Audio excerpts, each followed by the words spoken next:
মাদকের কথা তো রাসূল সাল্লাল্লাহু আলাইহি ওয়াসাল্লাম কোরআনের মাধ্যমে ১৫০০ বছর আগে বলেছেন, কিন্তু পৃথিবী উপলব্ধি করতে পারছে এখন, যখন তাদের নিজেদের ঘরে আগুন লেগেছে তখন।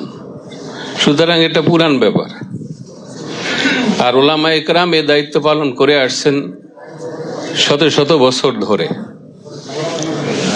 তো একবার আমি একটা ইসলাম ফাউন্ডেশনের প্রোগ্রামে গেলাম, সেখানে হেডলাইন লেখা হলো যে মাদকের অপব্যবহার।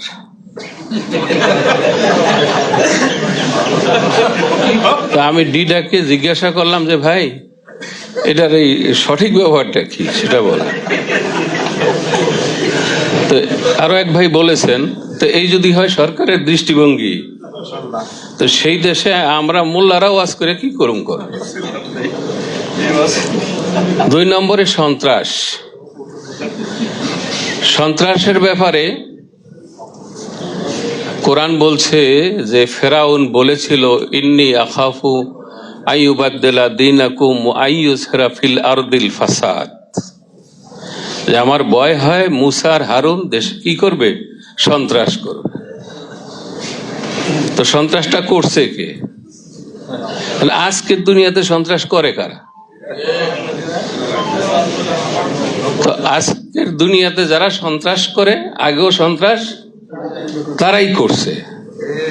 এবং এই জন্য আল্লাহ রাব্বুল আলামিন সর্বশেষ ট্যাগ লাগাইছেন যে সে যখন ঈমান এনেছিল তখন বলছেন আল আন ওয়াকাদ কুনত ওয়াকাদ আসাইতা মিন কাবলু ওয়া কুনতা মিনাল মুফসিদিন।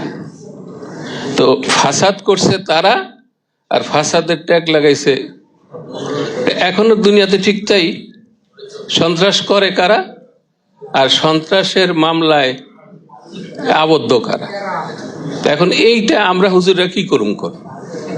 আমার তো মনে হয় না যে আমরা হুজুরাই ওয়াজ করে কিছু করতে পারবো। আমাকে ওয়াজ কি হেরা শুনবো? জঙ্গিবাদ, জঙ্গিবাদ আপনারা হেডলাইনে নিয়ে আসছেন। এটা এই জঙ্গিবাদ শব্দটাই হলো একটা উদ্দেশ্যপূর্ণ শব্দ, কারণ এখানে জং মানে কি, যুদ্ধ। তো এইটা এমন একটা শব্দ ব্যবহার করা হয়েছে যাতে মনে হয় যে যারা মুসলমান এই কাজটা তারাই করে। মুসলমানরা যদি করে তাইলে সেটা হয় জঙ্গিবাদ, আর তারা যে করলো সেটা কি হলো না, জঙ্গিবাদ হলো না। মণিপুরে যা হলো সেটা কি হলো না, জঙ্গিবাদ হলো না। আসামে যেটা হলো সেটা জঙ্গিবাদ হলো না। কাশ্মীরে যেটা হলো সেটা জঙ্গিবাদ হলো না। ফিলিস্তিনে যেটা হচ্ছে সেটা জঙ্গিবাদ হয়নি।